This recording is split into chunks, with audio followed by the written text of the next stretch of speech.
मध्ययुगीन काव्य भक्ति महिमा, यह हमारा कविता हो गई है। इसमें है आ बाल लीला। कवि है संत सूरदास। संत सूरदास जी का जन्म 1478 को दिल्ली के पास सीही नामक गांव में हुआ।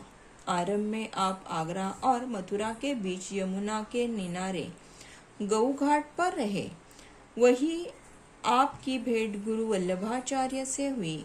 अष्टछाप कवियों की सगुण भक्ति काव्यधारा के आप एकमात्र ऐसे कवि हैं जिनकी भक्ति में साख्य, वात्सल्य और माधुर्य भाव निहित है। कृष्ण की बाल लीलाओं तथा वात्सल्य भाव का सजीव चित्रण आपके पदों की विशेषताएं है। संत सूरदास जी की मृत्यु 1580 में हुई। उनकी प्रमुख कृतियां सूरसागर, सूरसारावली तथा साहित्य लहरी आदि उनकी प्रमुख कृतियां हैं। पद काव्य की एक गेय शैली है।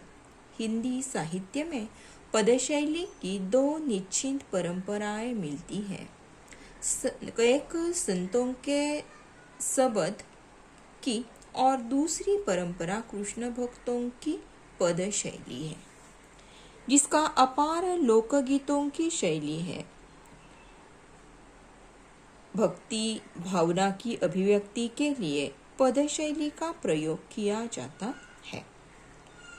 प्रस्तुत पदों में कवि ने कृष्ण के बालहट अंडरलाइन कराए जाए थे। कृष्ण के बालहट एवं यशोदा की ममतामयी छवि को प्रस्तुत किया है। प्रथम पद में अपने लाल की हर इच्छा पूरी करने को आतुर यशोदा चांद को पाने के लिए कृष्ण हट को चांद की छवि दिखाकर बहला लेती है। चांद को देखने पर कृष्ण की मोहक मुस्कान देख माँ यशोदा बलिहारी हो जाती है। द्वितीय पद में दूसरे पद में माँ यशोदा कृष्ण को कलेवा करने के लिए दुलार रही है। उनकी पसंद के विभिन्न स्वादिष्ट व्यंजन सामने रख वह मनुहार कर रही है। ये संत सूरदास जी का चित्र है। संत सूरदास जी है ये। संत सूरदास जी कृष्ण भक्ति शाखा के मुख्य कवि हैं और उन्होंने श्री कृष्ण के लीलाओं का वर्णन उनके काव्य में किया है। श्रृंगार रस का भी और वात्सल्य रस का भी, यशोदा और कृष्ण की बातों पर, किस्सों पर भी उन्होंने अपना काव्य लिखा है। यह पद पहला है। इस पद में कृष्ण के बालहट का वर्णन किया है। भगवान कृष्ण बालहट कर रहे हैं और माता यशोदा ममतामयी होकर भगवान कृष्ण की इच्छा कैसे पूरी कर रही है, यह इस पद में दिखाया है, चित्रण किया है, वर्णन किया है। कृष्ण के चांद पाने के हट को चांद की छवि दिखाकर यशोदा किस तरह पूरी कर रही है वह उन्होंने दिखाया है, चित्रण किया है। बार बार जसुमति सुत बोध्यति, आओ चंद तो ही लाल बुलावे।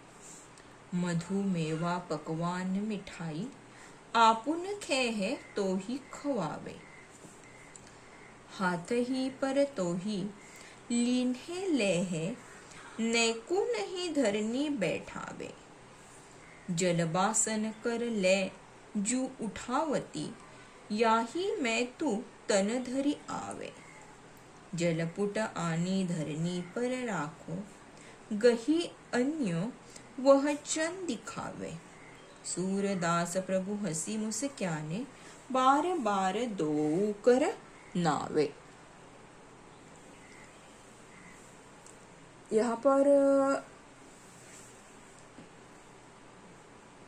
कठिन जो शब्द है अधिक है। यहाँ पर अवधि, ब्रज ऐसे शब्दों का जिक्र किया है, ऐसे शब्द यहाँ पर है। सो यह शब्द आप लिख कर ले लीजिए नोटबुक में नोटबुक खोलो और शब्द पहले लिख लीजिए। बार बार यानी कि आपको मालूम है हर बार। जसुमती लिख कर लीजिए। जसुमती यानी कि यशोमती या यशोदा मैया। सूत पुत्र, सूत पुत्र। बोधती समझाती, समझाती। आओ यानी कि आओ। चंद यानी कि चंद्रमा, चंद यानी कि चंद्रमा। तो ही यानी कि तुम्हें, तो ही तुम्हें। लाल बुलावे, लाल यानी कि कृष्ण, भगवान कृष्ण बुलावे बुलाते हैं।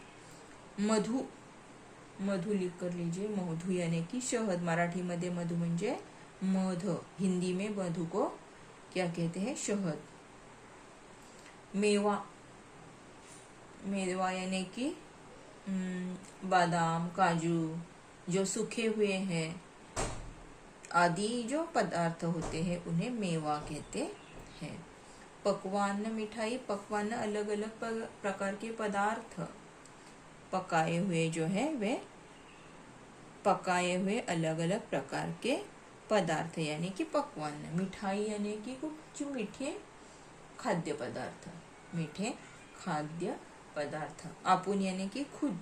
खेहे यानी कि खाए। तो ही यानी कि तुम्हें। खवावे यानी कि खिलाएगा, खिलाएगा। हाथ ही पर, हाथ पर।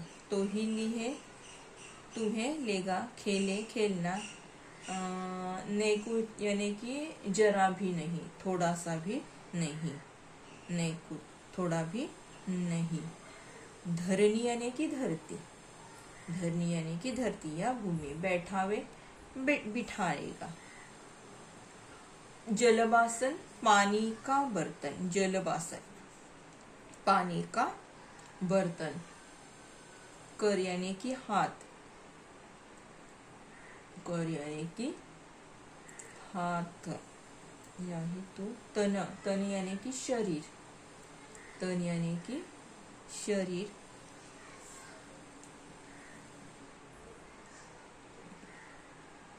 जलपुट यानी कि जल से, पानी से भरा हुआ पात्र। आणि धरणी म्हणजे धरती। राखीव म्हणजे राखना, राखीव यानी कि रखना। गही, अन्य, गही, गही यानी कि पकड़ कर। अन्य म्हणजे आए। वह चंद दिखावे, चंद चांद। सूरदास प्रभु हंसी मुस्काए। हंसी यानी कि हंसना, मुस्काए मुस्काना। बार बार दो कर नावे, नावे यानी कि डालना, दो यानी कि डालना। देखिए, बार बार जसुमती सुत बोधित। जसु, जसुमती सुत बोधती। आऊ चंद तो ही लाल बुलावे। बार बार अपने यशोदा मैया अपने बेटे कृष्ण को चुप करने के लिए समझाती है, बार बार समझा रही है कि चंद, हे चंदा, तुम धरती पर आओ। मेरा लाल, मेरा बेटा, मेरा लाल तुम्हें बुला रहा है। मेरा लाल तुम्हें शहद, हर अलग अलग प्रकार के मेवे, पकवान, मिठाइयाँ तुम्हें भी देगा और खुद भी खाएगा।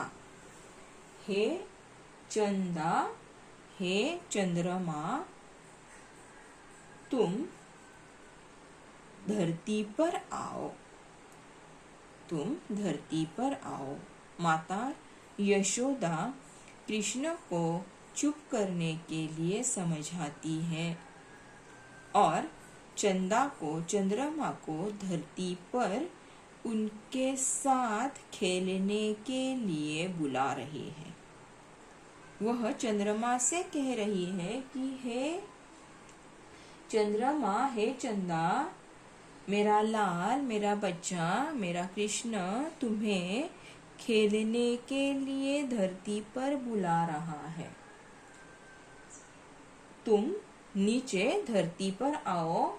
जब तुम उसके साथ खेलोगे तो तुम्हें वह शहद देगा, अलग अलग प्रकार के मेवे देगा, अलग अलग प्रकार के पके हुए पदार्थ देगा और अलग अलग प्रकार की मिठाई भी देगा।